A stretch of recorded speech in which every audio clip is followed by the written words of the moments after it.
Eh, Buenas tardes. Vamos a iniciar el acto de hoy enseguida, la conferencia que presentará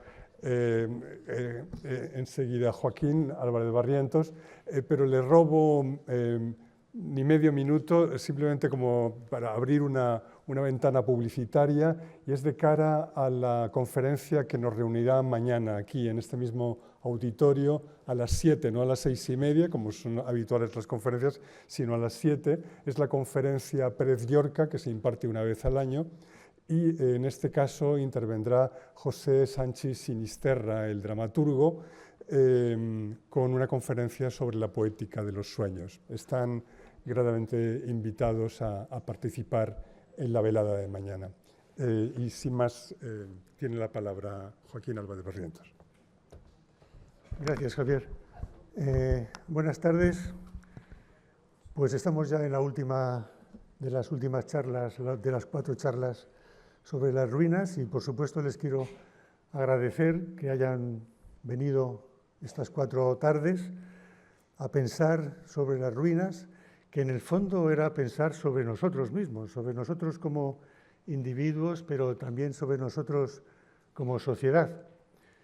Y, por supuesto, quiero agradecer al museo y quiero agradecer a la Escuela del Prado, a Javier, que en su momento aceptaran esta propuesta de reflexionar sobre este aspecto de nuestra realidad que son las ruinas. Para esta última conferencia, la destrucción de las ruinas, hoy podemos saber quizá si las ruinas son eternas, como interrogábamos en el título del ciclo. Para esta última charla contamos con María del Valle Gómez de Terreros Guardiola, que es catedrática en el área de Historia del Arte en la Universidad Pablo de Olavide de Sevilla. Ella ha dedicado prácticamente toda su carrera universitaria a estudiar la arquitectura, pero también a estudiar el patrimonio, sobre todo desde las perspectivas del tratamiento y de la conservación. Se ha ocupado de la arquitectura fortificada, se ha ocupado de castillos, se ha ocupado de las plazas de toros, se ha ocupado, por supuesto, de las ruinas, se ha ocupado también de la Giralda. De hecho, en la actualidad forma parte del comité, del grupo que asesora en la conservación del monumento. Tiene multitud de publicaciones, de las que, por supuesto, no voy a citar ninguna salvo una, que es uno de sus últimos libros referido a las ruinas. Se llama Las ruinas, concepto, tratamiento y conservación. Ella es un referente en el mundo de la conservación, del tratamiento y de la restauración. Y me parecía que podía ser oportuno sacarla de su espacio de confort, del tratamiento y de la conservación, para pedirle que nos hablara de la destrucción de las ruinas. Y yo le agradezco muchísimo que se haya dejado tentar y que haya aceptado esta tentación. Así que, sin más, Valle, cuando quieras. Muchas gracias.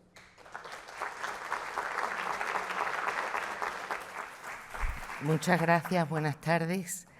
Yo, como no puede ser de otra manera, quiero comenzar agradeciendo al director de este curso, a Joaquín Álvarez Barrientos, y a su invitación para participar en él, también al Centro de Estudios del Prado y a Javier Arnaldo. Y la verdad es que para cualquier historiador del arte, más que... A ver, ¿ahora mejor? Gracias. Para cualquier historiador del arte, pues más que un placer, es un honor venir al Museo del Prado a impartir una conferencia. La verdad es que me sorprendió muchísimo cuando me propuso Joaquín Álvarez Barrientos venir a hablar de la destrucción de las ruinas. Efectivamente, llevo años investigando sobre las ruinas, pero siempre me dedico a su conservación, no a su destrucción. Normalmente la destrucción se la dejamos a los juristas, que son los que estudian las medidas normativas que pueden impedir esas destrucciones o que pueden penalizarlas en un momento dado, sobre todo cuando esa destrucción es intencionada. No suelen ser medidas muy eficaces en muchos casos, pero bueno, Yo lo que voy a tratar es de las causas que llevan a las destrucciones y un poco con el enfoque de intentar comprender algo para tratar que se puedan evitar en el futuro. Las ruinas son parte del patrimonio cultural y sabemos que históricamente el patrimonio cultural ha sido destruido por muy diversos motivos: guerras, expolios, limpiezas culturales, étnicas, etcétera.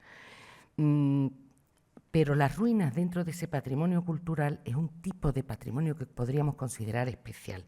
Por eso lo primero que voy a hacer es definir qué consideramos ruina, algo que nos llevó un cierto tiempo en nuestros proyectos de investigación, porque no está tan clara esa definición. Nosotros consideramos ruinas a una estructura o construcción hecha por el ser humano, parcialmente destruida e incompleta, debido a diversas causas, naturales o no, que ha perdido su función, aunque sea temporalmente, o que puede haber sustituido esa función por otra, que puede pertenecer a cualquier época, desde la antigüedad, como estamos viendo aquí, la Edad Media, la prehistoria, hasta las ruinas modernas o contemporáneas, y que tiene un valor singular para nosotros. La ruina tiene un valor histórico, artístico, antropológico, lo que queramos, y tiene ese valor por ser un testimonio de la historia humana y por ello se debe de conservar y transmitir al futuro. Hay otro concepto de ruina que también nos interesa, que es la declaración de ruina. Cuando un edificio decimos va a ser declarado en ruina o está en ruina. En ese caso, lo que tenemos es un edificio que va camino de convertirse en una ruina, que también puede ser un bien cultural y que va anunciando en cierta medida su pérdida. Los dos conceptos nos interesan y de la ruina ya establecida le llamamos ruina cultural y al otro, pues, ruina urbanística. En ambos casos son casos extremos para el patrimonio, porque para su conservación requieren decisiones importantes. O sea, hay que tomar decisiones importantes, hacer intervenciones relevantes para que esos restos o esas ruinas pervivan para el futuro. También es peculiar el caso de las ruinas, porque cuando hablamos de la destrucción de las ruinas, estamos hablando de la destrucción de algo que ya está parcialmente destruido.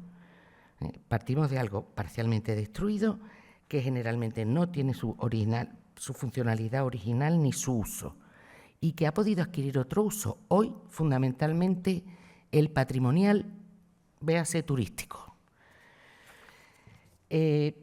O sea que, en el fondo, vamos a hablar de algo un poco paradójico, de la destrucción de lo que ya está parcialmente destruido, incluso muerto en su significado y utilidad original.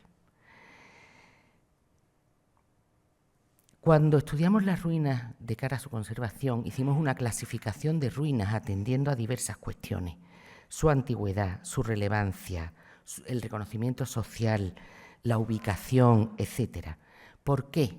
Clasificar por clasificar no sirve para nada, pero sí nos dimos cuenta que según esos factores las ruinas se debían de conservar de una manera o de otra y que variaba la forma de conservarlas. Pues lo mismo ocurre con la destrucción. Es muy difícil que se destruya una ruina antigua, muy reconocida, ubicada en un lugar muy visitado. Eso difícilmente se va a destruir. Y si se destruye por un accidente o por cualquier acontecimiento, se va a procurar su reconstrucción o se va a proponer su recuperación, aunque no siempre se haga. Vamos a ver algún caso de ello.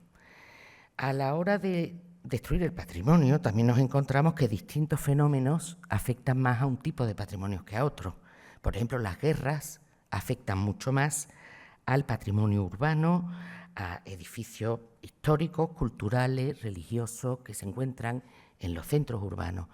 Cuando hablamos del patrimonio rural, más tipo yacimientos arqueológicos perdidos, castillos, etcétera, lo que nos encontramos es que es la explotación agraria, minera, energética y otro tipo de factores los que pueden llegar a hacer que esas ruinas, que no son urbanas, se pierdan.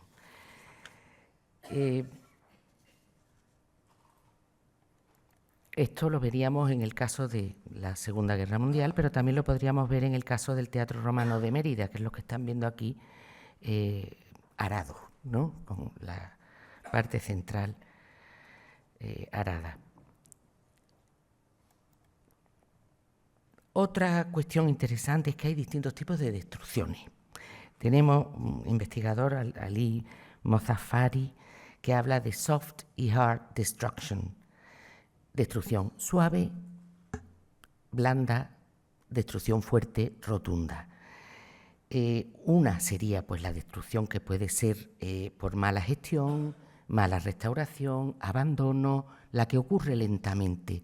La dura es la que lleva a la absoluta destrucción.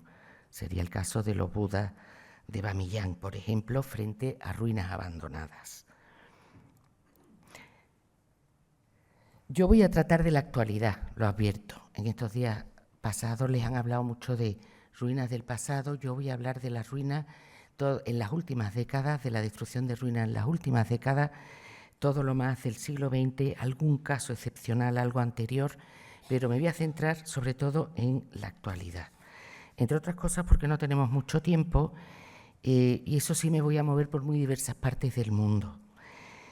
Las destrucciones actuales se diferencian algo de las históricas y hay un punto que a mí me parece que es fundamental, que es actualmente hay un corpus de tratados y recomendaciones internacionales que hacen que se considere la destrucción de las ruinas, salvo en caso de absoluta necesidad militar, como un ilícito internacional. Y en caso de guerra incluso se puede llegar a considerar un crimen de guerra. En ese tema no voy a entrar, pero todo es muy conocida la Convención de La Haya, que protege los bienes culturales en caso de conflicto armado desde el año 1954 y que tiene antecedentes en otros tratados que protegen el patrimonio en conflictos desde finales del siglo XIX. Dicho esto, también conviene apuntar que como hoy entendemos las ruinas, desde los dos grandes desastres que fueron las grandes guerras mundiales del siglo XX, que llenaron el mundo de escombros, difiere bastante de esa forma de entender las ruinas con valor sugestivo que tienen las ruinas desde el Renacimiento. O sea, fuera como un modelo del que aprender, como un símbolo del triunfo de la decadencia de la cristiandad, de la fugacidad del tiempo, del poder, de las grandes civilizaciones, como algo que inspiraba emoción, melancolía, terror incluso, ¿no? La fotografía, el cine se han encargado a lo largo del siglo XX de enseñarnos escenas realmente impresionantes y apocalípticas que nos hacen pensar en que la ruina moral del momento nos puede llevar al fin del mundo, a la nada. Además, a partir de las guerras mundiales nos hemos acostumbrado a ver ruina todos los días, por diversos motivos, tanto por conflictos, como estamos viendo hoy, por desgracia en Ucrania, en Gaza, en Líbano, etcétera, como por terremotos. Son constantes, lo cual hay pensadores que afirman que nos hace olvidarnos de alguna manera de los motivos que causan esos desastres y que los minimicemos de alguna manera, que les demos poca importancia. Esto ha llevado a su vez que haya movimientos artísticos que representan mucho la ruina en la actualidad, que también es un tema de éxito para los artistas contemporáneos, y que lo hagan de una forma ciertamente reivindicativa, un poco llamando la atención sobre lo que tenemos hoy en día en el mundo. Y hay un asunto que a mí me parece interesante, que es que muchos artistas actuales, yo creo que mucho más que antes, están representando las ruinas de ahora. O sea, no hace falta que pase el tiempo para que representen las ruinas como antiguamente. Son nuestra propia capacidad de destrucción lo que muchas veces nos están mostrando. Y esa idea de que podemos ver en tantísimas películas del fin del mundo. Esta la he seleccionado porque es una imagen icónica para mi generación y me parece muy interesante. ¿Cómo vemos hoy las ruinas en general? El público en general ve las ruinas como algo turístico. Para algunos, los menos, se trata de documentos históricos con un alto valor cultural, por lo menos para los que creemos que se puede hacer historia y que existe algo más que la memoria y que hay algo más que relatos literarios. Hoy producimos ruinas, sin duda, pero esas ruinas normalmente se interpretan como escombros y se suelen limpiar. También porque la arquitectura contemporánea, el otro día les hablaron de Sperry, la teoría de la ruina, ¿no?, de Sperry y de Hitler. La arquitectura contemporánea no está para generar esas ruinas monumentales que tenemos de la antigua Roma. Entonces se suelen limpiar, se suelen retirar los escombros, como ocurrió en Nueva York, y muchas veces lo único que se deja pues una señal del desastre, un memorial. Hay ruinas que se conservan precisamente como memoriales. Sería el caso de esta ciudad francesa que fue arrasada en la Segunda Guerra Mundial, Oradour-sur-Glane, el caso de Belchite en España o el caso del memorial de Hiroshima de la bomba atómica. Hay veces que también las ruinas contemporáneas se están conservando por interés turístico, como el caso de Detroit, todo el desastre del fin de esas grandes industrias automovilísticas, que ha generado muchas imágenes artísticas, y hay casos menos conocidos como este poblado de Namibia, Kolmanskop, que es visitado por turistas también, pero son los menos.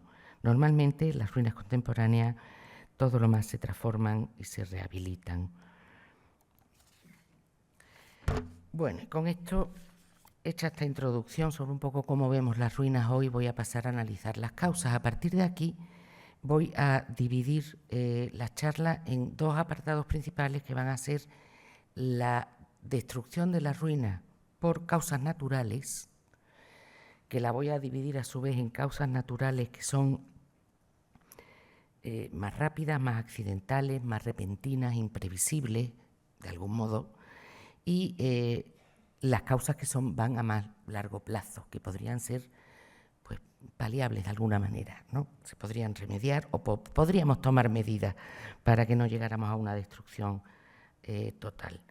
Después voy a hablar de las ruinas que causa el ser humano, y eso lo voy a dividir en tiempos de paz y tiempos de guerra, porque en realidad yo creo que nos cargamos más ruinas los seres humanos que la propia naturaleza. Y voy a insistir en una cuestión. Yo he hecho una clasificación porque de alguna manera nos tenemos que entender, ¿no?, con las clasificaciones, pero normalmente, muy habitualmente, no hay una única causa para que se pierda un bien cultural. Se pueden combinar varias causas y dar motivo a esa desaparición. Como ven, claramente voy a empezar por los volcanes, que no son una causa últimamente muy común de destrucción de ruinas, algún caso hay, pero no son muchas las pérdidas en los últimos tiempos. Y este caso me ha interesado mucho. El Instituto Noruega de Investigación de Patrimonio noruego ha estado investigando en Islandia en estos últimos tiempos, que ha habido erupciones volcánicas, para documentar poblados de pescadores, antiguos poblados de pescadores o de granjas y demás, que estaban en riesgo por las erupciones volcánicas, y han estado fotografiando con drones y demás para poder hacer modelos 3D. Esta me parece una medida sobre la que volveré al final. Lo que se va a perder conviene que esté documentado.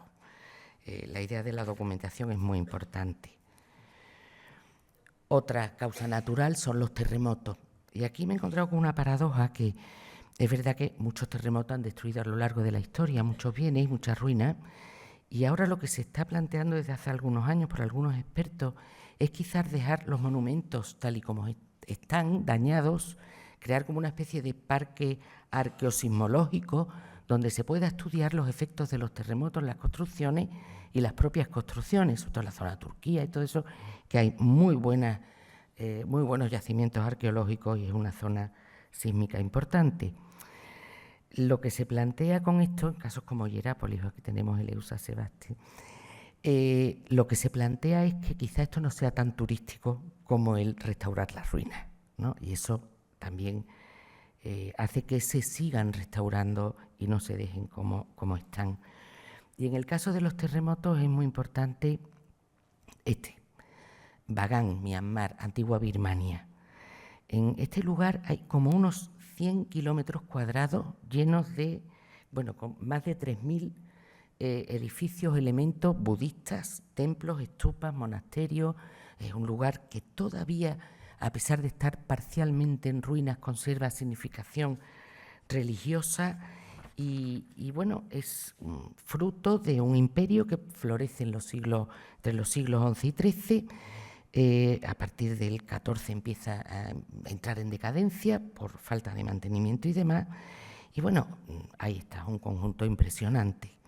Sufre un terremoto muy fuerte en 1975 y el Estado birmano entonces empieza a restaurar los efectos del terremoto con expertos internacionales y bien, pero a partir restauran bastante, 150 monumentos, algo así, hasta el año 88 en que cambia el gobierno, entra un nuevo grupo de generales y deciden hacerlo por su cuenta con la idea de crear una explotación turística.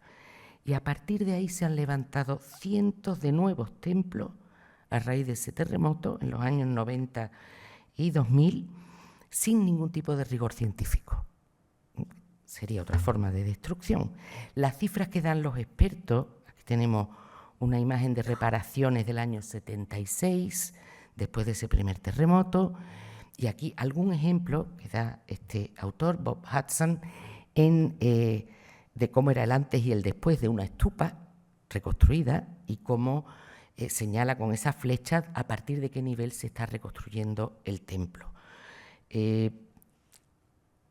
Se cree, las cifras que da este autor, es que entre 1995 y 2000, 1.299 templos, monasterios y estupas fueron completamente reconstruidos de forma especulativa, partiendo de edificios con menos de la mitad de sus muros en pie o incluso de montículos de escombros. Él da muchas más cifras. Y bueno, ¿quién hace esto? Esta cantidad de obras. Pues la hacen todo tipo de colectivos. Compañías privadas, militares, policías, familias, grupos internacionales de budistas que pueden proceder de Japón, Taiwán, China, Singapur. ¿Por qué? Porque lo hacen por sus creencias. Después de esto, ¿qué ocurre? A partir de 2011 empieza a mejorar la situación en Myanmar, vuelven otra vez a mejorar la restauración. En 2019 este conjunto entra en la lista del Patrimonio Mundial, lo cual ya tiene un control más amplio. Y en 2016 vuelve a haber un segundo terremoto que afecta pues, a más de 300 templos y bueno, se considera que es una ocasión para hacer las cosas un poco mejor en el terreno de la restauración. Aquí interesa señalar una cuestión. Nosotros actuamos sobre las ruinas, sobre todo esto, desde la visión nuestra occidental, internacional.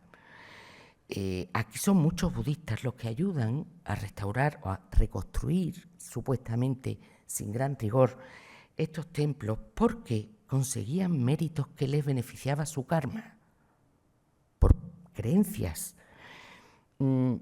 Para ello, esas restauraciones no eran destructivas, eran una forma de mejorar las construcciones. Y esto se plantea en más de una ocasión en estos últimos años, que es hasta qué punto los estándares de conservación internacionales son válidos cuando lo que se está haciendo es valorado positivamente por los usuarios que mantienen vivo y usan ese patrimonio que es cambiante. Bueno, otras causas, aquí estamos viendo las restauraciones después del segundo terremoto y viendo también arriba cómo hay pues, templos destruidos, otros no, en fin, es una situación interesante. En cuanto a las causas de destrucción de ruinas, que son más controlables porque no son tan repentinas, tenemos el cambio climático. Eso está clarísimo hoy en día y uno de los problemas es la desertificación. Esto es Sudán, Meroe, donde se puede ver el cambio desde principios del siglo XX hasta hoy, cómo la arena ha ido invadiendo esa necrópolis, que es interesantísima, va desde el siglo III a.C. al siglo IV después de Cristo, tiene una enorme cantidad de tumbas en la zona y cómo se ha ido aumentando ese nivel de arena, que erosiona muchísimo por otra parte. Otro problema es el de la subida del nivel del mar. Un dato, hay 49 sitios que constan en la lista del Patrimonio Mundial en zonas costeras de riesgo, y de aquí a unos años se supone que van a sufrir bastante. Desde Venecia a Alejandría, muchos lugares son lugares arqueológicos. Y preocupa mucho, por ejemplo, lugares como Delos, en Grecia, porque está en una plataforma que cada década se hunde unos centímetros, y eso parece que se está acelerando todavía más. También ocurre cerca de Nápoles, un fenómeno parecido. Hay ciudades antiguas que están en las costas, como Sabrata o Leptis Magna, que ya se ve cómo desde las vistas de satélites están quedando algunas partes sumergidas. Visto esto, también se están inventando soluciones, como son los parques subacuáticos, ¿no? Sitios donde se puede ir a bucear, como en este parque arqueológico de Baia, cerca de Nápoles, que se ha puesto como modelo. Es verdad que muchas veces se retiran los originales, pero esto está sucediendo aquí. Hay parques subacuáticos en Sicilia, en Israel, se han propuesto la creación de museos subacuáticos en Alejandría, etcétera. Esta es una imagen de lo que se puede ver en esas expediciones subacuáticas. Inundaciones por lluvias torrenciales. Este es el caso de una inundación en Tailandia en el año 2011, un ejemplo de lo que puede seguir afectando a largo plazo. O lluvias torrenciales que provocan, como en esta curiosísima ciudad abandonada de Panamnagar, o sitios, son, no sé si 49 o 50 edificaciones hindúes que se hacen en Bangladesh por comerciantes hindúes en época de el periodo colonial británico, que después ha abandonado, y que por las lluvias se ha encontrado muy mal estado. Parece que ha empezado a restaurarse, pero esto también supone un riesgo. Y por último está, independientemente del cambio climático, el desgaste natural. Los edificios se van desgastando si son edificios desconocidos, ubicados en lugares apartados, que han perdido su funcionalidad. Hay muchísimo patrimonio, por ejemplo, en nuestro país. Es complicado atender todo y se van destruyendo, van poco a poco, pueden acabar bajo tierra, como esta ermita de Seguras de la Sierra, que era de la Orden de Santiago, y tenemos noticias desde el siglo XV, o el Castillo de Almenara, que también tenemos noticias desde el siglo XII, desde el periodo almohade. Con esto acabamos con las causas naturales, pasamos a las causas provocadas por el ser humano, y vamos a empezar con los tiempos de paz.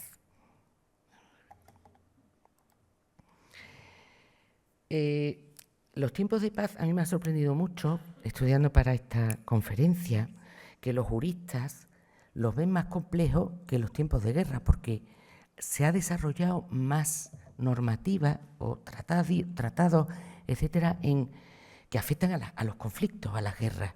Sin embargo, cuando hablamos de protección del patrimonio en tiempos de paz, se considera que es algo interno, que afecta a la soberanía nacional y que, por tanto, es asunto de cada Estado.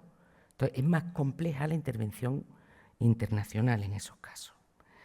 Bueno, una primera causa sería, podríamos hablar de desinterés, desidia, ignorancia, no sabemos muy bien, que lleva al abandono, a la desatención, al vandalismo y a la destrucción, en definitiva. Esto ocurre mucho con la arquitectura contemporánea y con la arquitectura industrial.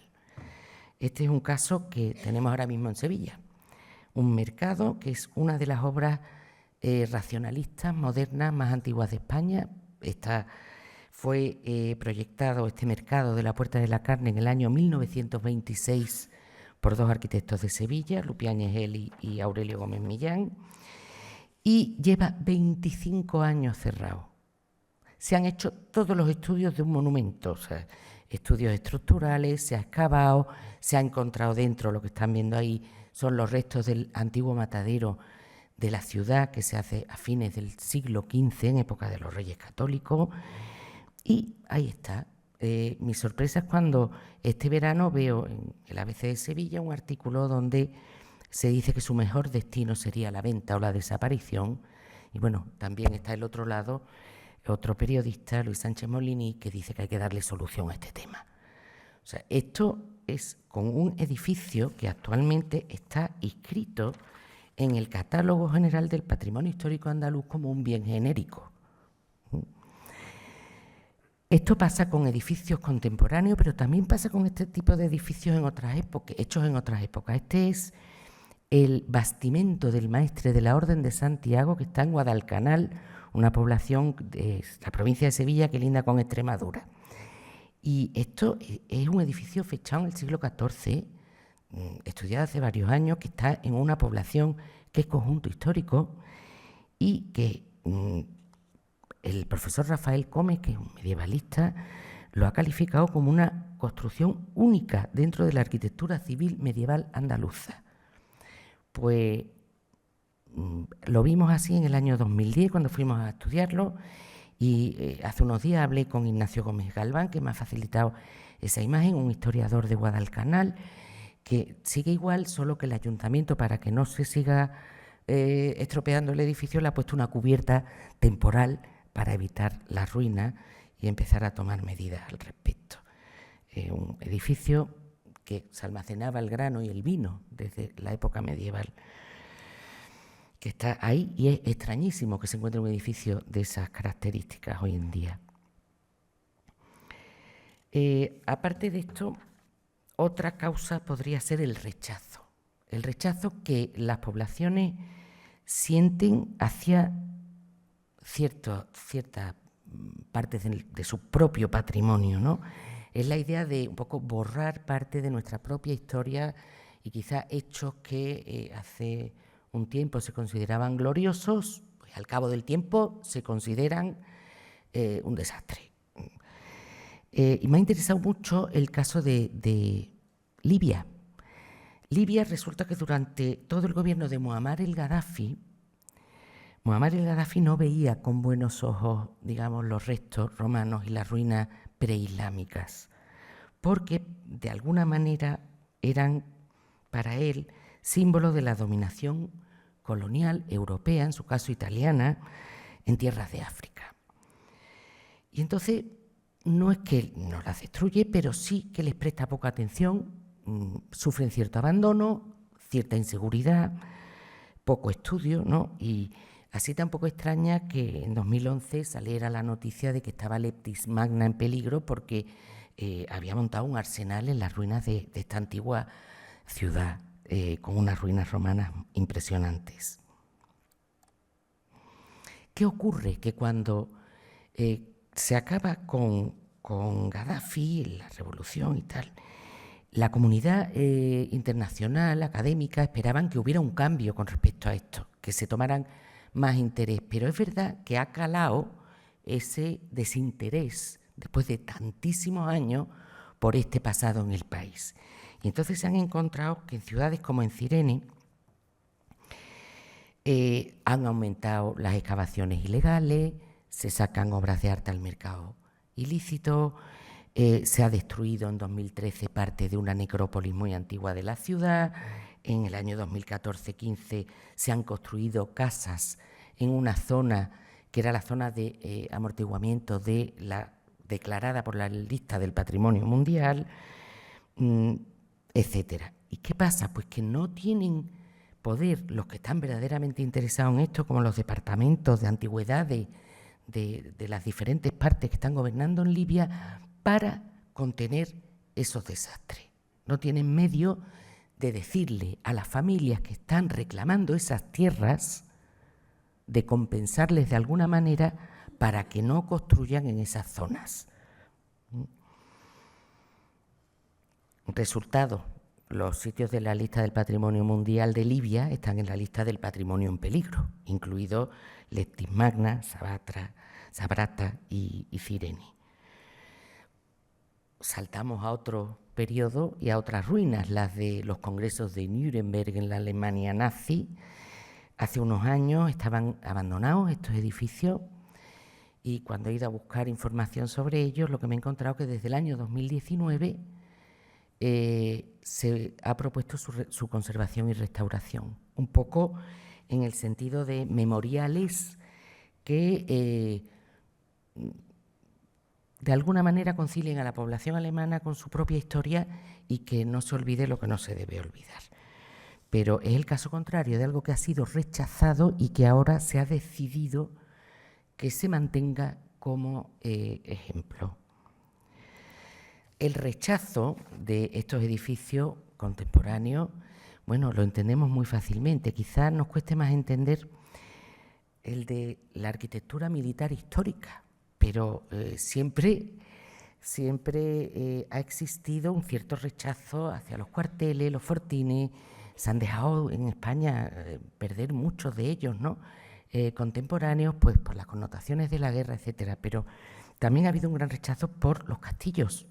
Los castillos, hasta épocas muy recientes, eran vistos como un símbolo de poder. Bueno, ya no digamos los que estaban convertidos en prisiones, por ejemplo.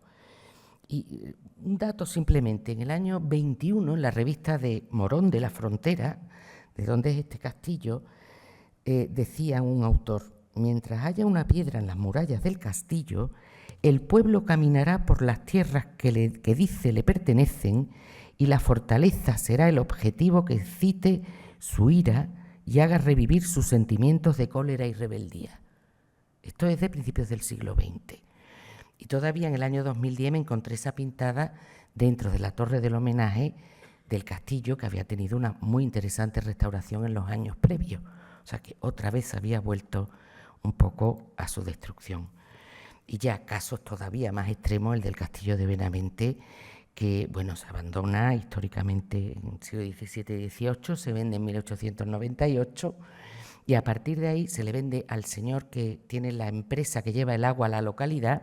En la torre del homenaje se pone un depósito de agua que sigue ahí hasta que se derriba la torre del homenaje en 1930 y sirve de cantera realmente, desde finales del 19 hasta 1925-30, que cae en manos del ayuntamiento y que acaba de destruir el castillo, para usarlo para obras y demás, el material. Además de este castillo salen materiales arquitectónicos que los compra Arthur Vine para mandárselo a William Randolph Hearst, el famoso Randolph Hearst, a Estados Unidos. Esto lo ha estudiado Merino de Cáceres y es muy interesante porque lo que queda al final es la Torre del Caracol, a la que se le ha adosado el parador actualmente, y el Estado llega tarde. En 1931, una vez que se ha destrozado todo menos la Torre del Caracol, se declara esa torre monumento nacional en España. Hay muchos castillos, este es el de Ayamonte, que también tiene actualmente el parador encima de los restos. Solamente queda esta pequeña parte, no sé si lo estoy marcando, sí, donde se ha construido un particular una vivienda. Pero los demás... otra causa, en aras del progreso. En aras del progreso, las ruinas se destruyen pues, por la creación de vías de comunicación, de infraestructura, como presas, reformas urbanas, etc. Ha sido el caso de muchas ciudades españolas con sus murallas en el siglo XIX. Las murallas tenían connotaciones negativas por conflictos, por guerras, por impuestos, etc., pero se ven mucho en el siglo XIX como algo que impedía el crecimiento, el ensanche, el progreso. Bien, no voy a hablar del siglo XIX, pero este caso es que me lo he encontrado el mes pasado en Sevilla. Se ha restaurado y se ha recrecido esta vivienda en una casa y se han encontrado que las dos primeras plantas, las que existían históricamente, estaban hechas con materiales de la muralla de Sevilla. Esto está justo frente, o sea, al otro lado de la calle, podríamos decir, iba la muralla, y bueno, han decidido dejarlo visto porque es un raro ejemplo de dejar visto la reutilización del material. Parece que es tapial cortado, como el tapial es muy duro, ese tapial bueno, como si fueran sillares y utilizados para construir las casas cercanas a la antigua muralla. Esto se ha descubierto ahora.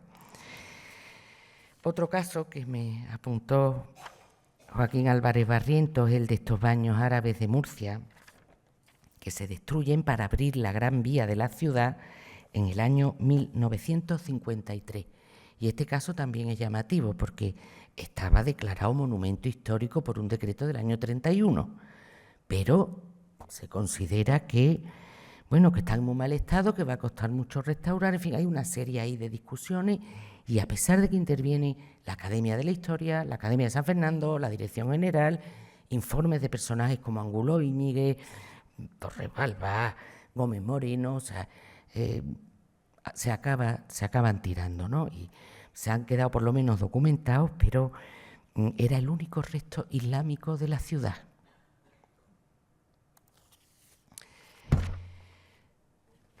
Las presas, los embalses, es algo que por lo visto ha dañado muchísimos sitios arqueológicos en el último siglo.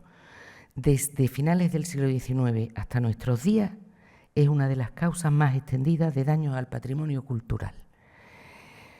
Las cifras que nos dan expertos como Niccolo Marchetti, Federico Saina, en un reciente interesantísimo manual de Routledge que ha sacado sobre destrucción del patrimonio este mismo año 2024, da unas cifras impresionantes. Nos dice, hay en torno a 2.000 sitios arqueológicos sumergidos o dañados por presas construidas en el Nilo, unos 1.000 inundados en las cuencas del Tigris y el Éufrates, cerca de 1.300 en el río Yangtze o río Azul en China y unos 800 más o menos en el río Missouri. Otra cifra, en Turquía en 2019 creo que había unas 600 presas en funcionamiento. Esto para hacernos una idea de la dimensión del problema. Es verdad que las presas sirven para el desarrollo económico, que hacen que aumenten las tierras de cultivo, que no haya inundaciones, producen energía, es decir, tienen muchos beneficios, pero también están ahora empezando a estudiar qué problemas generan, porque una presa dicen que puede durar entre 50 y 120 años y sin embargo provoca desplazamientos de población, daños al medio ambiente, al patrimonio, etcétera, ¿no? Algo que se está ahora estudiando. Resultado de todo esto, porque hay muchos sitios inundados o parcialmente inundados, como esta ciudad de Ceugma en Turquía, por el embalse de Birecik, o el conocidísimo caso de la presa de Asuán en Egipto, la segunda presa de Asuán, que se hace entre los años 50, se inaugura, me parece que en 1970, y que genera el lago Nasser, un lago artificial enorme. Bueno, aquí todo el mundo conoce que hubo, bueno, por iniciativa de la UNESCO, se acuden muchísimas expediciones, me parece que son 59, de 20 países distintos, y se hacen para hacer estudios arqueológicos, para estudiar, para excavar, etcétera. Bueno, pues lo que dicen ahora es que, por lo visto, solamente se estudió el 52% del área inundada, incluyendo 1.753 sitios condenados por la presa. De estos se excavó el 27% y se restauró menos del 6%. Estas expediciones fueron, tanto por la prensa popular como por la académica, valoradas muy positivamente, pero verdaderamente las cifras son impactantes. Se puso mucho interés en el traslado de Abu Simbel, como todos conocemos, y se restauraron y se donaron una serie de templos. Se llevaron los templos de la isla de Filea a otra zona en Asuán, el templo de Devot lo tenemos en Madrid, hay otros templos repartidos por otros lugares como Nueva York, Turín, Países Bajos, etcétera. Hoy este traslado de obras de arte no se ve tan bien, se podría considerar otra forma de dañar el patrimonio, pero bueno, cada cosa hay que medirla en su tiempo y en su momento. En España, pues este verano han salido en la prensa también numerosos casos, el castillo de Floripe en Cáceres, en el pantano de Alcántara, el dolme de Guadalperal, interesantísimo porque se estudió en los años 20 por Obermayer, ha vuelto a aparecer del 19 al 23 y en años anteriores, y ahora se ha hecho un estudio muy importante por el Ministerio de Cultura sobre patrimonio arqueológico en aguas continentales, o sea, un tema que se está estudiando también a raíz del cambio climático. Yacimientos romanos de Orense, en As Conchas, o la iglesia románica de San Romà de Sau en Barcelona. O sea, hay muchos casos también de construcciones de interés que se han quedado sumergidas. Y el problema sigue, también siguen saliendo a la luz nuevos restos cuando se secan otros embalses en el extranjero. Arqueólogos alemanes y kurdos han encontrado estos restos que creen de una ciudad de 3.400 años de antigüedad que aparece en el embalse de Mosul, en Irak, después de periodo de sequía. Y de nuevo nos encontramos con nuevas iniciativas. Museo subacuático hecho en China, inaugurado en 2009, en un embalse en la presa de las Tres Gargantas, en el río Azul. Es un sitio que no tiene tanto interés quizá artístico, pero tiene unas inscripciones hidrológicas que medían el nivel del río desde hacia 1200 años y una serie de relieves e inscripciones, y se ha hecho este museo subacuático. Y sigue el problema. Asur está en la lista del Patrimonio Mundial en peligro por la amenaza de la construcción de una presa, la presa de Makul se llama, esto está en Irak, o la ciudad de Hasan Keif ha quedado parcialmente inundada, por lo visto una ciudad que tiene restos de muchísimas culturas y muy interesante, y ha quedado parcialmente inundada por otro embalse. No solamente los embalses, hoy en día en España, por ejemplo, tenemos los campos eólicos y los campos solares, ¿no?, de energía solar, que están generando mucha normativa nueva para evitar posibles daños en restos arqueológicos. Pero, por poner otro caso que me ha resultado muy interesante, este es de Afganistán. Este mismo verano se ha inaugurado una mina de cobre, me parece que a cielo abierto, que la van a explotar Afganistán con la ayuda de una empresa estatal china, y que afecta a un yacimiento que, por lo visto, es espectacular, que es una ciudad con restos de estupas, monasterios, etcétera, budista en Afganistán, y que se han comprometido a mantenerlo. Esperemos. Otra causa de destrucción por el ser humano es en aras del conocimiento. La arqueología es una disciplina interesantísima, pero no deja de ser selectiva. Hay gente que dice un poquito destructiva, porque vamos buscando unos estratos determinados, y eso lleva a la eliminación de otros. En Egipto ha pasado mucho que se ha buscado, incluso por campañas internacionales, los restos del antiguo Egipto, o todo lo más ptolemaicos o grecorromanos, pero eso ha llevado a que muchas veces las partes coptas o islámicas pues no se hayan valorado de igual manera. Hay sitios donde, bueno, todos sabemos el caso de la Acrópolis de Atenas, como se va buscando la ruina clásica. Hay sitios en Egipto que todavía tienen, como en este caso el templo de Luxor, tiene una mezquita superpuesta, porque muchos de estos templos estaban como muy hundidos en arena, en tierra, con capas superiores, y se ha ido construyendo encima. Un caso menos conocido, pero muy interesante, es el de Deir el-Bahari, donde antes de que se hicieran las excavaciones todavía existían los restos de un monasterio copto, que creo que se funda en el siglo VI, de San Foibamón, que está allí hasta, desaparece creo que antes del siglo IX, y que se mantienen ahí esos restos, como están viendo ahí, hasta que se empieza a excavar el templo que hoy conocemos y que, como ven, pues francamente también está muy restaurado. Estas son las excavaciones de finales del siglo XIX, que están publicadas estas imágenes en un libro muy, muy impactante. Bueno, y otra causa sería las posibles restauraciones, pongamos entre interrogantes o entre comillas, inadecuadas.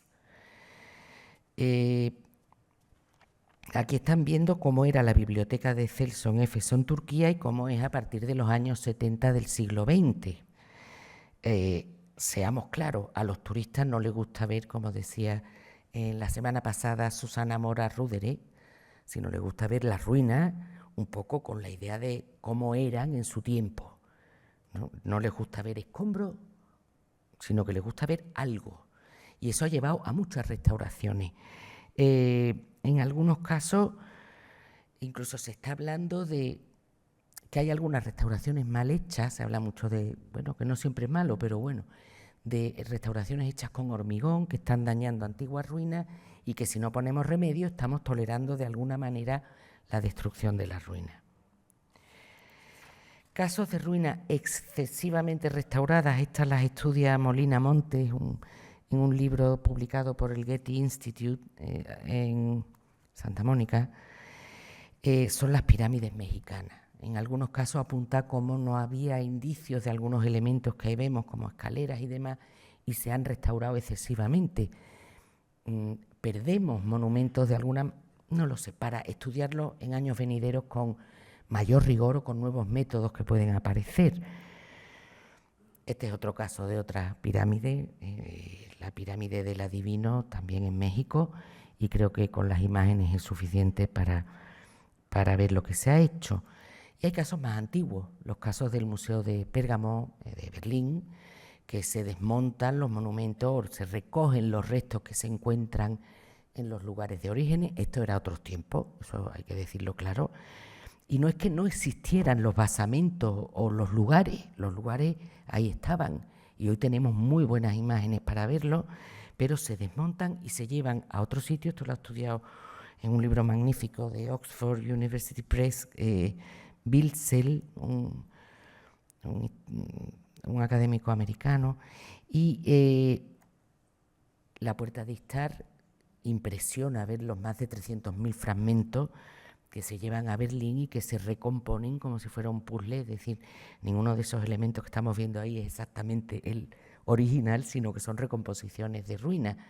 Esto es sacarlo de un sitio para llevarlo a otro sitio, y también podría ser hoy en día discutible. Esto es como estaba Babilonia y como vemos que existen restos en Babilonia desde fechas muy antiguas que no tienen nada que ver con lo que vamos a ver ahora de la época de Saddam Hussein. Bueno, este es un último caso, creo ya, bueno, nos queda alguno más, de restauración excesiva. Es muy interesante la Catedral de la Dormición, más conocida como Catedral de Bagrati, en Georgia, que se arruina, está en ruinas en el siglo XVII, bueno, y se ha ido restaurando desde los años 50, entra en los 90 en la lista del Patrimonio Mundial y sale de la lista en el 2017 por restauración excesiva. Cuando entra en la lista está parcialmente restaurado, pero no está cubierta. Simplemente mostrar otra forma, ¿no?, de destrucción de ruina que enlaza con lo que hemos visto en Bagan. Es un símbolo nacional, es el propio pueblo de Georgia el que quiere ver esto restaurado, es el que usa, ¿no?, y hace que cambie este patrimonio, y eso ahora mismo está puesto sobre una balanza, ¿no?, y viendo cómo hay que interpretarlo. Y bueno, un caso español, por último, el Teatro Romano de Sagunto, que como saben ha tenido 2 sentencias en contra, una en Valencia, otra en el Supremo, y que, bueno, se dijo que había que restaurarlo, pero como es imposible, pues al final el Supremo pues no ha tenido más remedio que decir que no se ejecute esa sentencia. Y esto ha llevado incluso también a modificaciones en leyes autonómicas de patrimonio, porque hay ahora algunas autonomías que bajo ciertas circunstancias permiten las reconstrucciones, véase Andalucía o Valencia. Y comenzamos con la última parte, que es la guerra. En el periodo de guerra puede pasar cualquier cosa, aunque haya tratados internacionales. Se pueden destruir las ruinas porque sean parte, estén conectados con el problema que enfrenta las partes por puros motivos estratégicos y militares, o por ejemplo porque sean una fuente de financiación, como ha pasado con el Estado Islámico. Poco se puede hacer, incluso con países que hayan firmado esos tratados, y no era el caso de Estados Unidos cuando bombardea Mai Son en Vietnam en 1969, el sitio más grande, el arqueológico más grande de Vietnam. No es que sea intencionado, pero estas cosas ocurren en las guerras. Este templo, el A1, quedó absolutamente destruido y todavía ahí se conservan los cráteres, podríamos decir, del impacto de las bombas. Si nos vamos a la guerra más reciente que hemos visto en los últimos tiempos, como lo que ha ocurrido en Siria, no todo ha sido Palmira y el Estado Islámico, sino que ha habido muchas causas de destrucción. En este caso, el templo de Ain Dara, que es un templo antiquísimo, tiene 3000 años de antigüedad, se vio afectado por bombardeos de las milicias turcas para liberar el norte en el año 2018. O una vez que ya el Estado Islámico no tenía allí pues gran actividad. Y en las guerras del Golfo y las guerras de Irak, las fuerzas de Estados Unidos y otros países, aunque no fuera su intención atacar patrimonio, pero como daños, podríamos decir, colaterales, los bombardeos afectan a diversos monumentos, entre otros la Zigurat de Ur y su recinto, que es alcanzada por misiles de Estados Unidos. Y esto es muy interesante, ¿no? Aquí hablan del Camp Babylon. O sea, Babilonia se convierte en un campamento militar, primero de Estados Unidos y después de los polacos, fuerzas polacas. Y lógicamente pues hacen obras para canalizaciones, helipuertos, etcétera, y se llega incluso a dañar algo de la puerta de Istar. Ellos pensaban que en gran medida lo que tenían enfrente era la reconstrucción, la restauración, también muy discutible, de Saddam Hussein de la ciudad de Babilonia, pero también había restos originales. Por supuesto, tenemos el Estado Islámico. El Estado Islámico que, bueno, todos hemos visto, ¿no? Esa propaganda de el museo de Mosul, Nínive, Nimrud, Atra, o sea, mucha destrucción por fanatismo religioso, pero también por expolio de obras de arte y propaganda internacional. Vamos a ver algún caso más. Porque todo esto no acaba con el Estado Islámico. Este es un artículo del País de este verano. Este verano nos enseñan el desastre en ciertas regiones de Siria, como todavía sigue habiendo muchos problemas con respecto a las ruinas, y a mí me interesó mucho una entrevista que venía dentro de este artículo de un señor que vive allí, que dice que excava y busca restos para venderlos y poder alimentar a su familia, y que lo hace desde 2015, y que sus ingresos han disminuido mucho porque cada vez hay más personas que trabajan en las excavaciones y casi no se encuentra nada. A esto le añadimos los terremotos de la zona, que en el 2023 hemos tenido el que ha sacudido Turquía y Siria y que ha afectado de nuevo a lugares como esta iglesia de San Simeón, el Estilita. Pero el expolio como fuente de financiación para el ISIS no solamente sucede en esa zona de Siria, Irak y todo eso.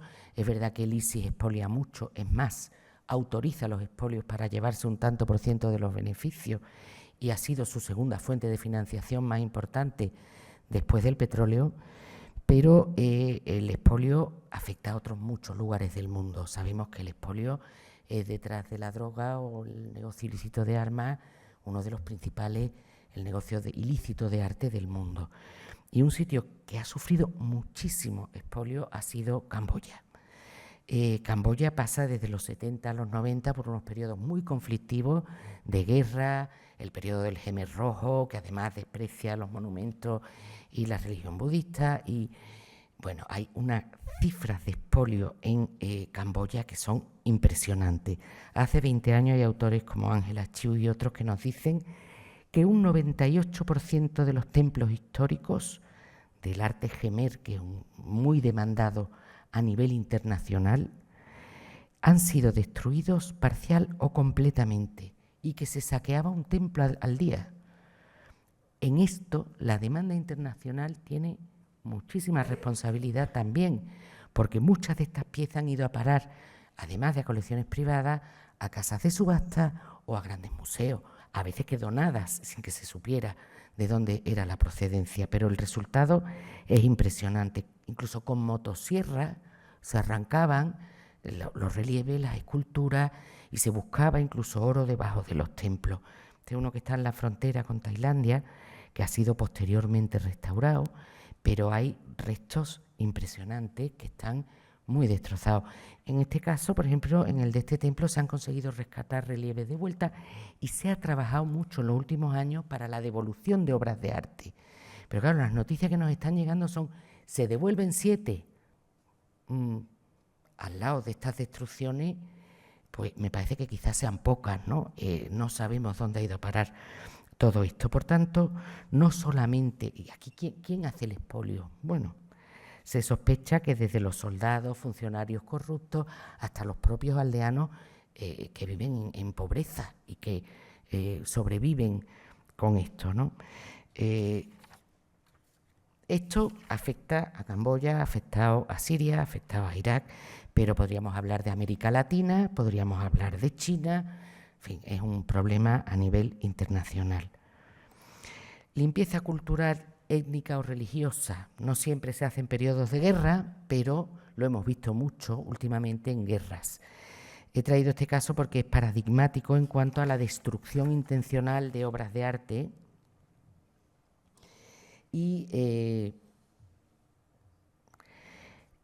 me parece que es paradigmático el de los budas de Bamiyan, que son los propios talibanes que gobiernan los que los destruyen. Sería un caso de borrar parte de su pasado o supuestos ídolos que no van con su propia religión. Es un caso paradigmático porque incluso deriva en una declaración de la UNESCO relativa a la destrucción intencional del patrimonio cultural, fechada en el 2003.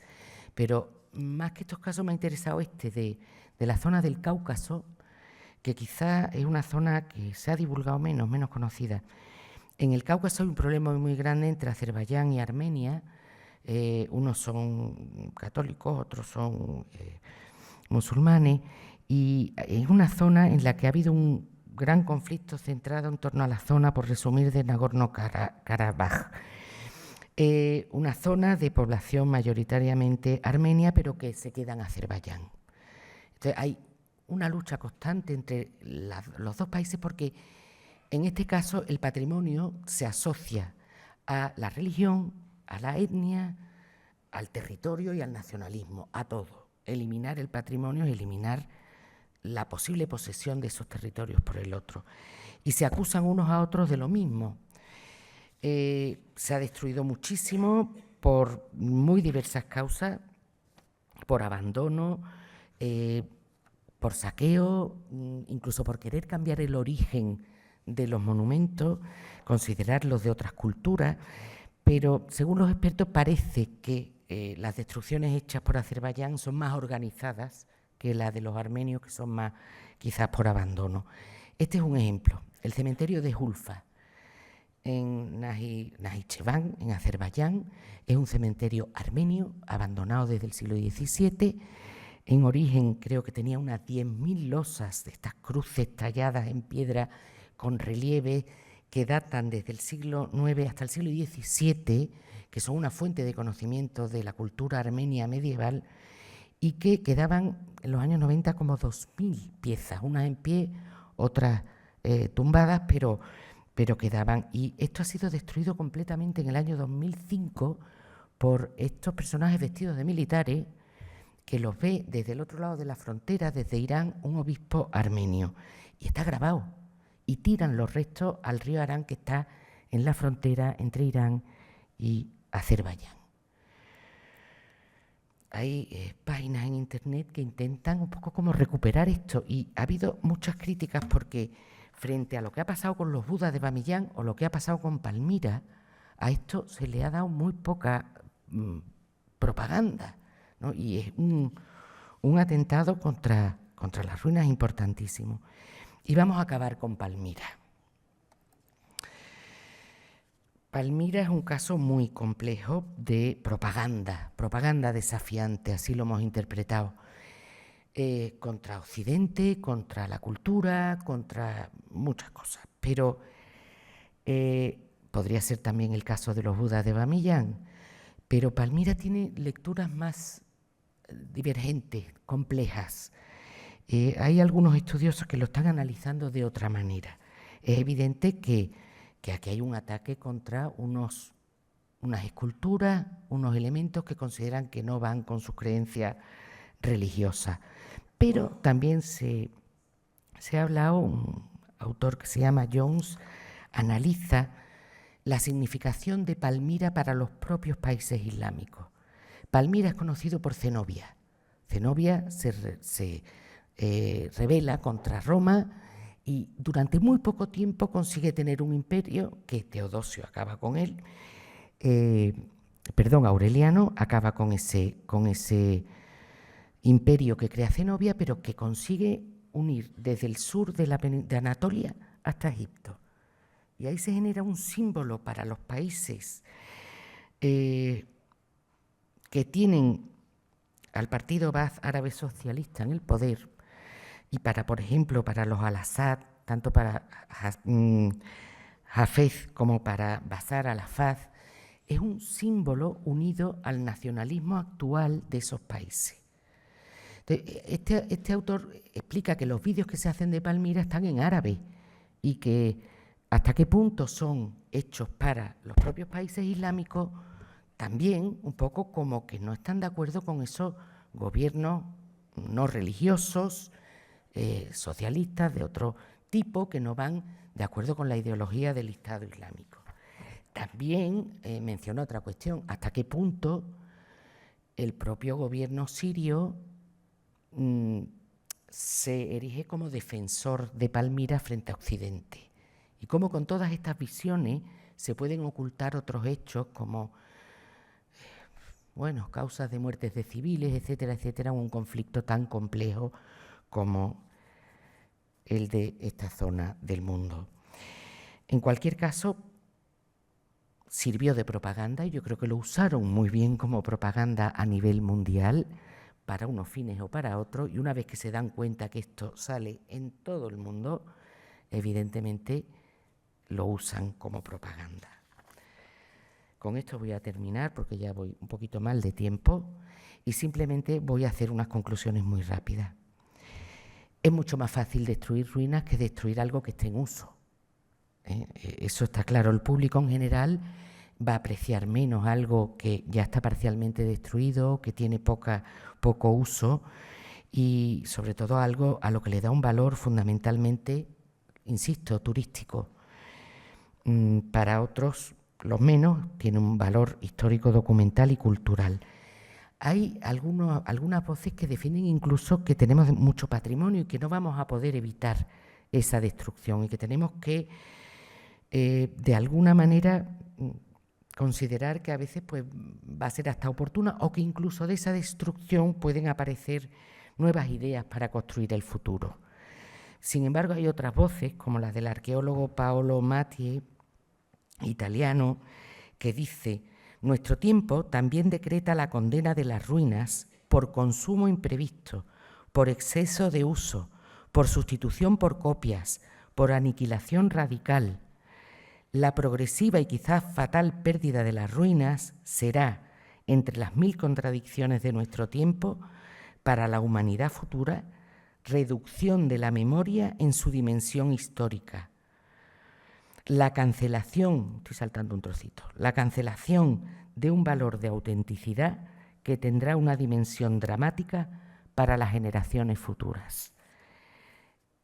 Está ligado de alguna manera a lo que los historiadores consideramos una destrucción de las fuentes para construir, para hacer la historia con precisión. Si la destrucción de las ruinas es inevitable, ¿qué es lo que podemos hacer? Pues yo siempre digo que documentar. Ante la pérdida, la única manera de no olvidarnos de lo que fue el pasado es documentarlo. Nada más, muchas gracias.